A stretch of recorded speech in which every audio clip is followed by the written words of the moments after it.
You never know what someone's hiding, especially in a quiet town like Redbridge. For years, nothing happened in Redbridge. People left their doors unlocked. Kids rode bikes until sundown. The kind of place where gossip moved faster than traffic. But in the fall of 2019, something changed.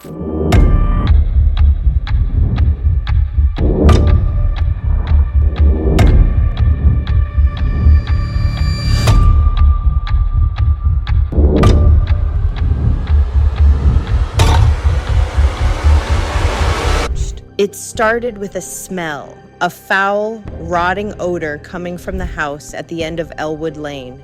Neighbors thought maybe a raccoon had died under the porch, but the longer it lingered, the more it felt wrong. That house belonged to a man named Thomas Granger, retired postman, lived alone. He was polite, quiet, maybe a little odd. The kind of guy who always nodded at you from his garden, but never said much. When he stopped coming outside altogether, people noticed. A wellness check was called in, and what officers found inside the Granger home would change the town forever. The front door was unlocked. The living room, immaculate. A little dusty, but otherwise fine.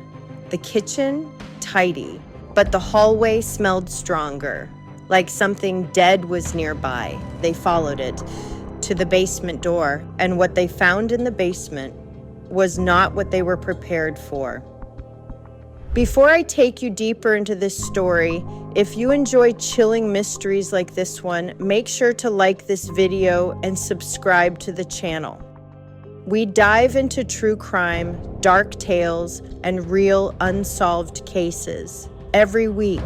Now, back to Redbridge. The basement was dark, quiet, cold. But it wasn't empty. Along the far wall were shelves, neatly organized, each filled with boxes, and inside each box were human bones. Dozens of them, some labeled, some dated, and in the corner was Thomas Granger, dead. He'd taken his own life, weeks before anyone noticed.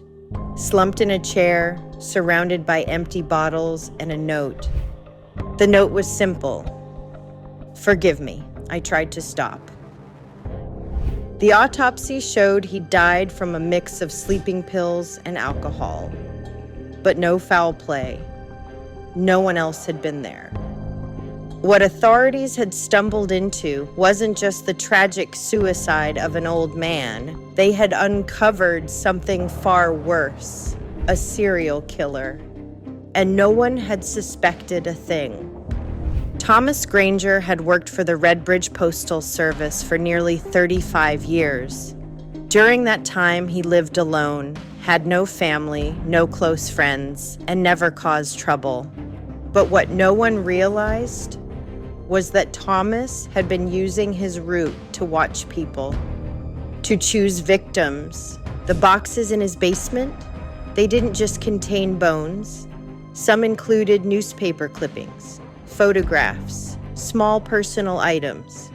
The earliest dated back to 1993, each tied to a missing person case. Many from nearby towns, all unsolved. All presumed runaways, overdoses, or cold cases. But now they had names, and Granger's chilling confession confirmed it all. He wrote about urges he couldn't control, about the thrill of secrecy, about how easy it was to hide in plain sight. He said he never chose anyone from Redbridge itself. "Too close to home," he wrote. "I liked the distance, the anonymity, and the silence." He claimed his last victim had been in 2016, a drifter, name unknown. He buried the body behind a rest stop 2 towns over. Police searched, and they found it, which meant everything in his note was true. As news spread, the town reeled. People struggled to believe the friendly old mailman was capable of something so monstrous. But the evidence was undeniable. Granger's handwriting matched the note, DNA from the bones was matched to open cases, and then came a twist. One of the labeled boxes had a more recent date, June 2019, just 3 months before his death. That box didn't match the pattern. It contained bones, yes, but they were smaller, more fragile. And the name on the box? Maggie Palmer. But Maggie wasn't listed as a missing person. She was a student at Redbridge High, 14 years old, except she was still alive. Confused, investigators tracked Maggie down. She had no idea who Thomas Granger was, had never met him, never seen him, which raised a terrifying question. Whose bones were in the box labeled with her name? DNA tests later revealed the remains belonged to a girl from out of state, reported missing in 2017. No known connection to Maggie or to Granger. So why use Maggie's name? And that's when they found something even more chilling. In Granger's desk drawer, a folder. Inside, dozens of pages, printed social media profiles, school schedules, hand-drawn maps, all focused on Maggie. He'd been watching her, tracking her movements, planning something. Experts believed he had selected her as his next victim, but something stopped him. His health, maybe, or guilt.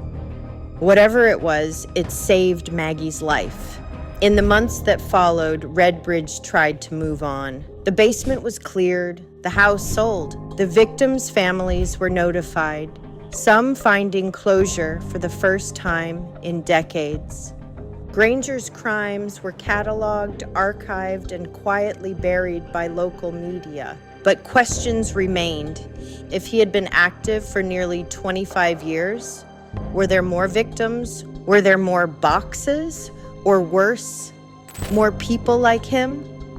Authorities combed through post office records, checked missing persons cases across neighboring counties, but the trail went cold, and that's what haunts people most. Not what was found, but what might still be out there. This story leaves us with a heavy truth. Evil doesn't always wear a mask. It doesn't shout or wave a weapon.